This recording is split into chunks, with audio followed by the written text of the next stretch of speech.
بسم اللہ الرحمن الرحیم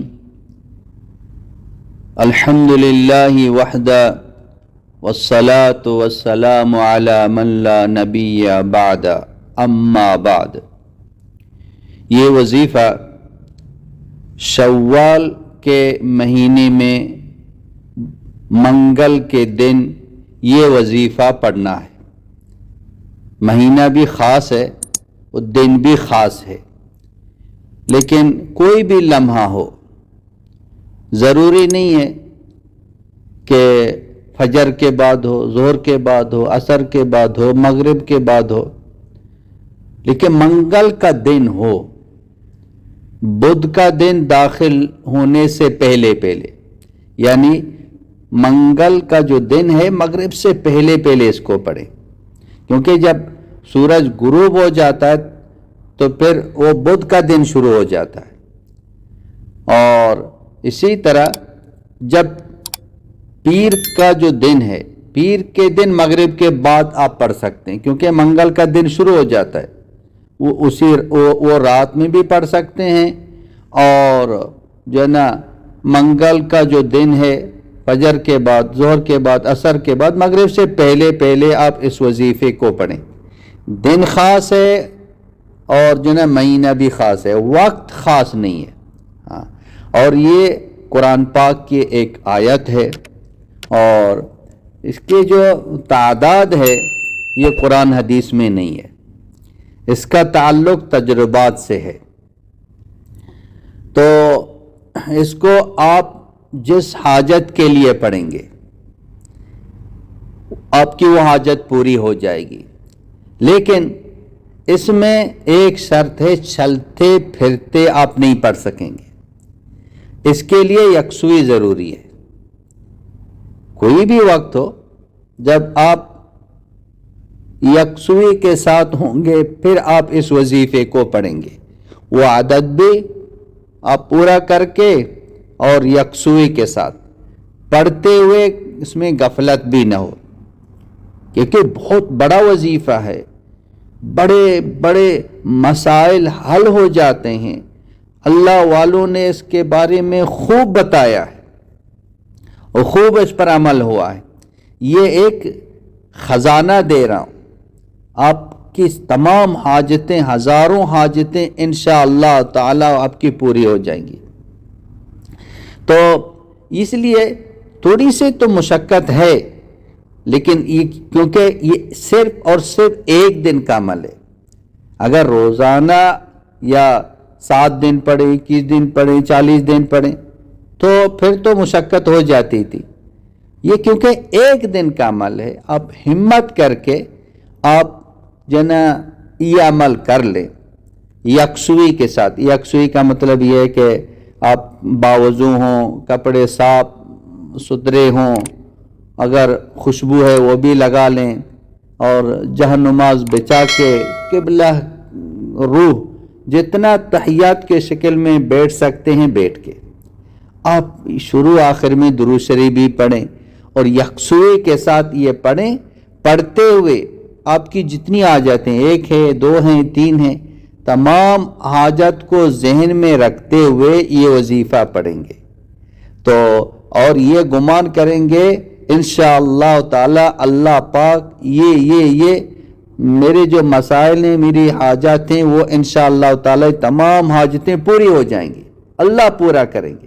یہ گمان ہو، غفلت کے ساتھ نہ ہو، چلتے پھرتے نہ ہو، یہ میں پہلے بتا رہا ہوں۔ اس کے لیے جو نا کچھ شرائطیں ہیں۔ تو ایک دن کا عمل ہے، کوئی بڑا مسئلہ نہیں ہے، تو گھر میں پڑھیں، مسجد میں پڑھیں یا کسی کمرے میں پڑھیں، یکسوئی کے ساتھ اس کو پڑھیں۔ یقین کریں آپ کی جتنی بھی حاجات ہیں انشاءاللہ تعالی جو نا چند دنوں میں آپ کے مسائل حل ہونا شروع ہو جائیں گے۔ آپ محسوس بھی کریں گے کہ میرا یہ مسئلہ حل ہو گیا، اللہ نے میرا یہ مسئلہ حل کر دیا۔ دیکھو مسائل تو آتے ہیں، حاجتیں تو انسان کے ساتھ لگی ہوئی ہیں۔ شادی کی حاجت ہے، بچوں کی، بچیوں کی شادی کی حاجت، رشتے کی حاجت، اور بھی کتنے بڑے بڑے مسائل ہیں۔ رزق کا مسئلہ ہے، بے روزگاری کا ہے، بیماری کا ہے، دشمنوں کا ہے، جتنی بھی حاجتیں ہیں یہ تمام حاجتیں حل ہو جائیں۔ اور جو ہے نا قرضوں کی حاجتیں، قرضوں کی وجہ سے لوگ کتنے پریشان ہیں، رشتوں کی وجہ سے کتنے پریشان۔ اچھا رشتہ مل جائے، کبھی رشتہ مل جاتا ہے پھر ٹوٹ جاتا ہے، سب سے زیادہ پریشان، سارے گھر والے پریشان ہیں۔ یہ جو بھی آپ کی حاجت ہو، حاجت کو ذہن میں رکھتے ہوئے آپ یہ پڑھیں، کیونکہ حاجتوں کو پورا کرنے والا اللہ ہے۔ ہم اللہ سے مانگ رہے ہیں، اللہ کی تعریف کر رہے ہیں، اللہ کا قرآن پڑھ رہے ہیں، اللہ سے مانگ رہے ہیں، اور اللہ پاک کے لیے کوئی مشکل نہیں۔ ان اللہ علی کل شیء قدیر۔ آپ کی حاجت ہے، آپ کی بچوں کی حاجت ہے، یا جس کی بھی حاجت ہے، آپ یہ عمل ضرور کریں۔ ایک دن کا عمل ہے، صرف اور صرف ایک مہینے میں جو ہے نا ایک مرتبہ یہ عمل کرنا ہے، شوال کے مہینے میں، تو تھوڑا وقت نکالیں۔ یہ قرآن پاک کی آیات ہے، اور قل اللہم مالک الملک تؤتی الملک من تشاء وتعز من تشاء وتذل من تشاء بیدک الخیر انک علی کل شیء قدیر۔ پورا اللہ تعالیٰ کی پوری تعریف آ گئی، اور آخر میں یہ بتایا کہ وہ اللہ ہر چیز پہ قادر ہے۔ یہ نہ سمجھیں کہ میری حاجت بڑی ہے، یہ نہ سمجھیں کہ میرے قرضے بہت زیادہ ہیں، پہاڑوں کے برابر ہے، وہ قادر ہے۔ ہاں، تیری ہر حاجت کو وہ چٹکیوں میں پورا کر دے گا، کن فیکون میں وہ پورا کر دے گا۔ تو یہ قرآن پاک کی آیات کو آپ شروع آخر میں تین مرتبہ کوئی بھی درود، بہتر افضل یہی ہے کہ درود ابراہیمی پڑھ لیں، اور 70 مرتبہ آپ یہ آیت پڑھیں گے۔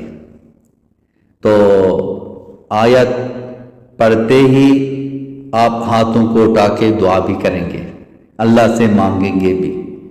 پھر آپ یہ گمان کرو میرا کام ہو گیا، اللہ نے میرا کام کر دیا، اس گمان کے ساتھ پڑھیں گے، انشاءاللہ وہ کام ہو جائے گا۔ وآخر دعوانا ان الحمد للہ رب العالمین۔